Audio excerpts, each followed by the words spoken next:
understanding that matter. Aamir brings a unique perspective to this discussion. How will AI influence creativity and storytelling, and what role does cinema play in shaping our relationship with technology? Let's find out from one of the most compelling voices in world cinema. Moving very quickly, next I'd like to invite Dr. Rajesh M. Parekh, neurophysicist, researcher, and polymath whose work spans medicine, mental health, and beyond.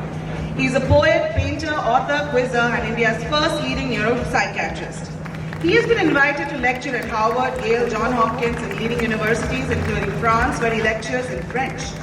He is fluent in 6 languages and is currently learning Sanskrit and Greek. He is setting up the Department of AI in Medicine at the Jaslok Hospital, where he is Director of Medical Research. With expertise in neuroscience and an eye on the intersection of human cognition and technology, Dr. Parekh is perfectly poised to discuss AI's implications for healthcare, mental well-being, and how it interacts with our very minds. Besides, he has read all of Yuval's books and for some references at the end. And finally, for the star of the event, our speaker needs no introduction, but I'll try anyway. Professor Yuval Noah Harari is a historian, philosopher, and best-selling author whose works have shaped the way we understand humanity's past, present, and future. With books like *Sapiens*, *Homo Deus*, and 21 Lessons for the 21st Century, Yuval has explored everything from agricultural revolution to the challenges of artificial intelligence. His latest book, Nexus, deep dives into how AI is reshaping our world, and tonight he'll share his insights on what this age of AI means for humanity, creativity, and our shared future. Now, can I have a shared round of applause for now? Everyone's on stage. Thank you. I love how patient and understanding you've all been, but we will now delay this no longer. I think now everyone has heard enough from me, and I will request Dr. Parekh to take it from here. यार तुम लोग अभी बैठ जाओ.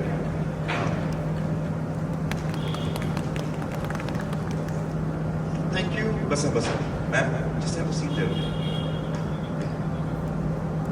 Thank you, Pallavi, for your kind words of introduction. Clearly, there was only one person on stage who needed some introduction, and possibly got the longest. But it's a pleasure to be here today. Thank you for being here with us, both Yuval and Aamir. And also thank you, all of you, who have come here. Clearly, there is a glue that binds us all, and that is the love of books, and of course, a love of Yuval and his writing, Aamir and his creative output. As we were walking in, I heard some mention of how important books are. The written word, the book that you hold in your hand. And I thought it might be appropriate if the three of us started today's discussion by talking about the significance of books in our lives, personally, and of course, in general. So maybe Yuval, you could just tell us something about the books you've read, and then of course, we'll get to the books that you've written.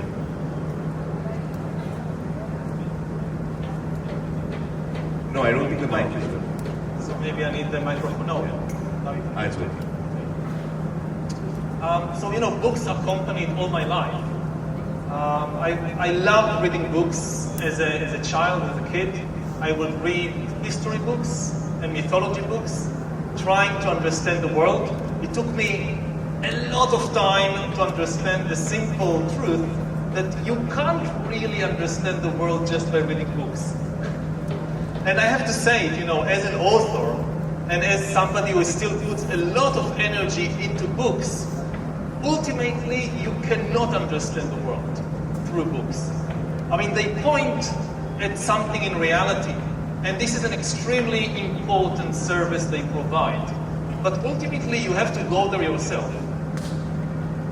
I assume that would apply to the books you've written as well. Absolutely, also my books. First of all, I have to say, they are just human creations, and as such, they are fallible. They have mistakes and errors, things I don't understand, things that I forgot to include, and this is true of every book. And again, I hope that people would read my books not as kind of, the final word on something like AI, for instance, but as an invitation to go and explore themselves. I see them more, all my books, Sapiens, Homo Deus, Nexus, as books of questions, more than books of answers. That yes, they provide some answers, but the most important service that I hope to provide to people is focusing the attention on the most important questions. Because the world is so confusing that people often spend their entire lives trying to solve the wrong problems. And it happens not just to individuals, that you spend 40 years on something, and then when you're 50 you realize, actually maybe I dedicated my life to trying to solve the wrong problem. It can happen to the whole of humankind. I think that entire societies fall into this trap of dedicating themselves to solving the wrong problems. And I've been watching, for instance, the presidential debates in the United States and what people are talking about. And it's not so much the answers that bother me, it's the questions. That the focus of the debate is often on relatively insignificant issues. From the big debate between Kamala Harris and Donald Trump, what most people eventually, the only thing they remember for the entire debate is the comment about the cats and dogs. That's it. Which of course went to show what a PR genius Donald Trump is. But it's always what he says that people eventually remember. So whatever else you think about the person, he's definitely a PR genius. But really, the question of who should lead the most important country in the world should be decided by the issue of whether or not people eat dogs and cats. And I think good books, what they really provide people, they plant in your mind the important questions. Whether you accept the answers that they give you, that's less important. Well, I've been an avid reader all my life. I just love reading all kinds of books. And I agree with most of what Yuval said. Yeah.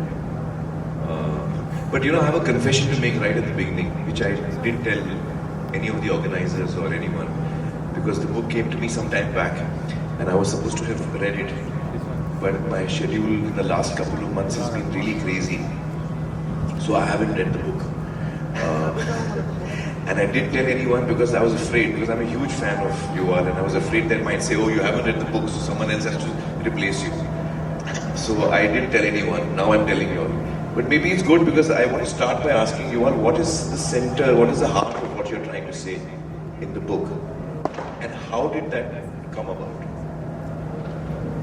Well, the key question of the book is a simple question. If humans are so smart, why are we so stupid? That's the basic question of the book. We have conquered this planet.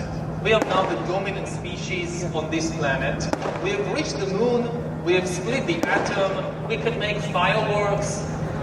We are so powerful. And yet, time and again, as individuals and as an entire species, we are making such dumb decisions, self-destructive decisions. We are now on the verge of ecological collapse. The ecological system of the entire planet, because of our mismanagement, is on the verge of collapse.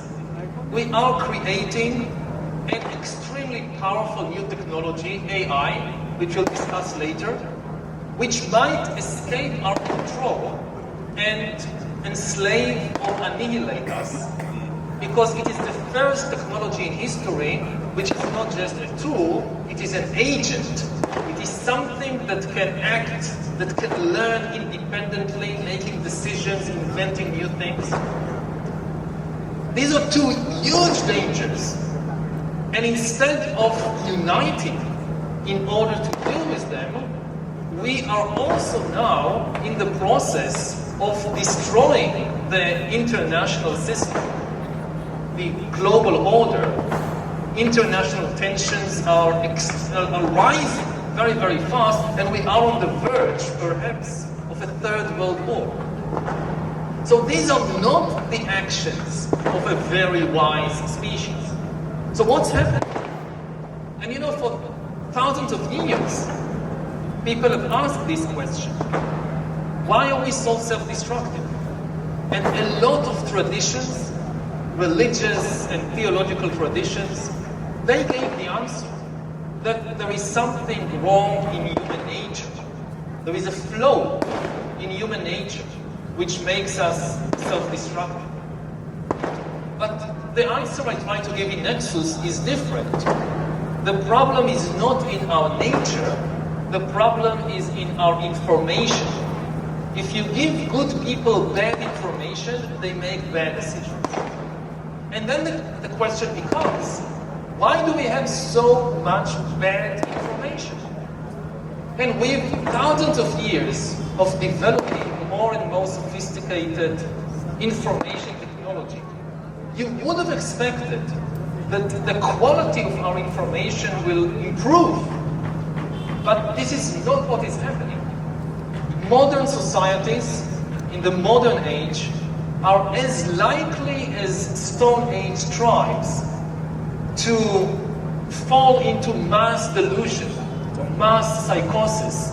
Millions of people, billions of people, believing extremely deluded and harmful stories about the world and about themselves. So this is what the book really explores. Why is the quality of our information not improving over time? And where do all the harmful stories that flood the world, where do they come from?